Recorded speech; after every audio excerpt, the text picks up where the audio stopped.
అని మనం గమనించాలి.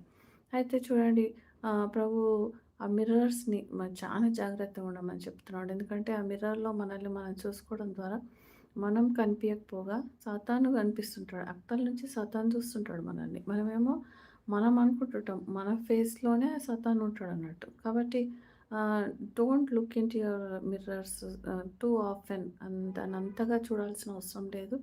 లేకపోతే మిర్రర్స్ కొన్నిసార్లు పోర్టల్స్ ఇది. పోర్టల్స్ అంటే ఆహ్, డెమనిక్ డోర్స్ అన్నట్టు. ఆ డోర్‌లోంచి ఒక రెల్మ్ నుంచి ఇంకో రెల్మ్‌లోకెళ్ళిపోవచ్చు. సో, సినిమాలలో చూపిస్తుంటారు కదా! అద్దంలోకి దుంకి అవతలకి వెళ్ళిపోతారని.